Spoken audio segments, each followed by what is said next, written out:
सोचने वाली बात है ना? क्या एक मामूली सी रस्सी उस परमेश्वर को बांध सकती है जो सर्वशक्तिमान है? आज हम एक ऐसी ही अद्भुत कहानी में डूबने वाले हैं। ये कहानी है प्रेम की, शक्ति की और दिव्यता की। ये कहानी है कृष्ण और उनकी माँ यशोदा की। तो चलिए इस रहस्य को मिलकर समझते हैं। तो कहानी शुरू होती है एक बड़े ही सुंदर घरेलू दृश्य से। सामने है माँ यशोदा, चेहरा पसीने से भीगा हुआ है, बाल बिखरे हैं और वो पूरी तरह से अपने लाडले कृष्ण के प्रेम में डूबी हुई हैं। देखिए, ये सिर्फ एक माँ की तस्वीर नहीं है, ये तो शुद्ध वात्सल्य का, उस अनमोल प्रेम का एक पल है। घर के जो बाकी लोग थे वो सब तो अपने अपने काम में लगे हुए थे, तो माँ यशोदा ने सोचा चलो मैं खुद ही दही मथ लेती हूँ।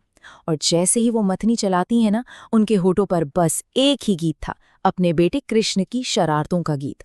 वो उस पल में, अपने काम में और उससे भी कहीं ज्यादा अपने बेटे के प्यार में बस खोई हुई थी। और तभी इस शांत सी सुबह में आते हैं छोटे से कृष्ण। उन्हें क्या चाहिए?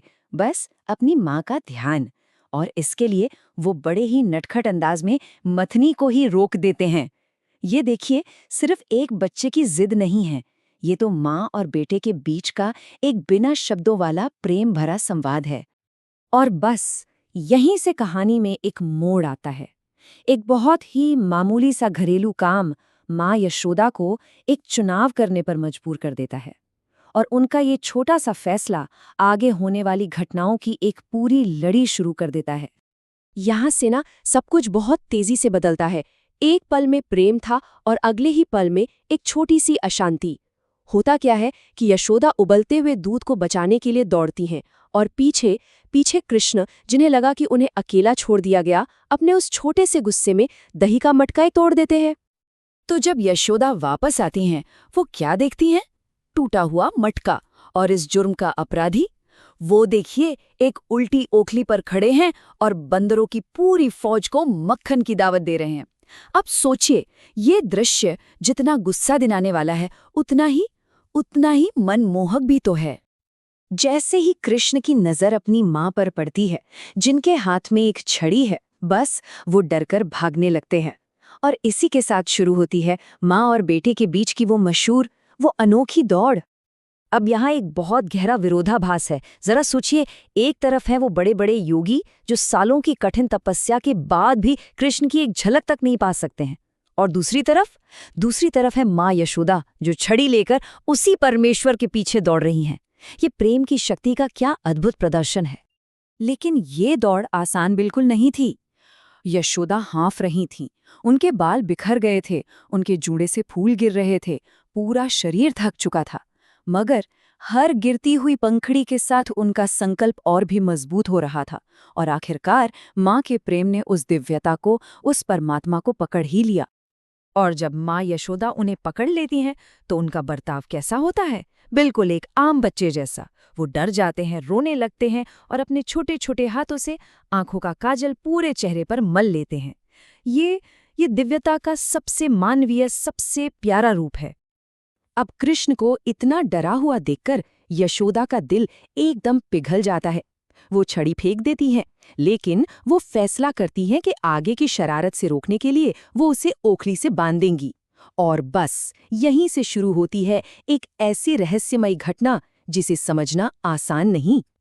इस एक बात में इस पूरी लीला का सार छिपा है, वो परम शक्ति जिसका ना कोई शुरुआत है न कोई अंत, जो इस पूरे ब्रह्मांड के कण कण में है, उसे एक माँ एक साधारण सी रस्सी से बांधने की कोशिश कर रही है। सोच कर देखिए, कितनी बड़ी बात है ये। तो यशोदा एक रस्सी ले आती हैं कृष्ण को ओखली से बांधने के लिए, लेकिन एक अजीब ही समस्या सामने आ जाती है। रस्सी छोटी पड़ जाती है। और अजीब बात पता है क्या थी? रस्सी बस थोड़ी सी छोटी नहीं थी, वो हर बार बिल्कुल ठीक 2 उंगलियों की चौड़ाई जितनी छोटी पड़ जाती थी। ये सिर्फ एक इत्तेफाक नहीं हो सकता, इस 2 के अंक में जरूर कोई गहरा रहस्य छिपा था। यशोदा ने सोचा, कोई बात नहीं। उन्होंने एक और रस्सी जोड़ दी, लेकिन हैरानी की बात है, रस्सी अब भी छोटी थी। और कितनी छोटी? फिर से बिल्कुल ठीक 2 उंगलियों की चौड़ाई जितनी। ये तो भौतिक विज्ञान के सारे नियमों के खिलाफ था।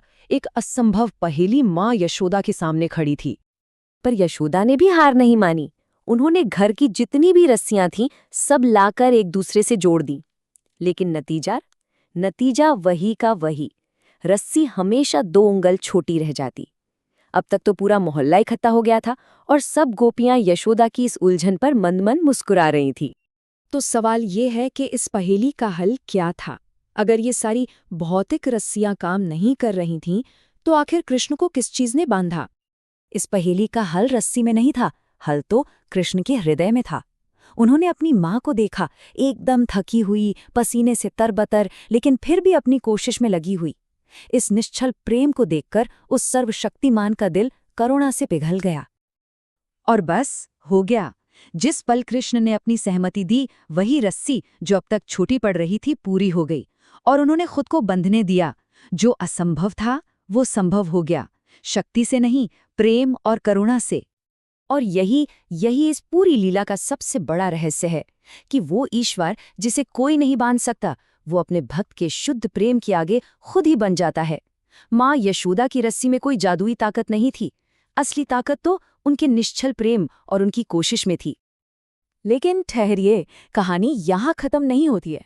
अब जब कृष्ण ओखली से बंधे हुए थे, तो उन्होंने अपने सामने 2 विशाल पेड़ों को देखा। ये सिर्फ पेड़ नहीं थे, ये तो उनके भाग्य का अगला अध्याय थे जो उनका इंतजार कर रहा था। ये असल में कुबेर के 2 बेटे थे, नलकुबर और मणिग्रीव।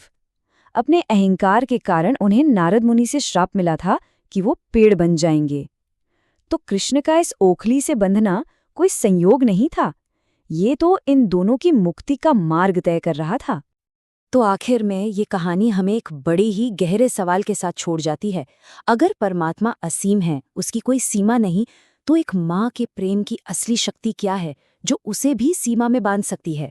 शायद असली शक्ति जीतने में है ही नहीं, असली शक्ति तो प्रेम में बंध जाने में है। इसी खूबसूरत विचार के साथ आज की ये प्रस्तुति यहीं समाप्त करते हैं।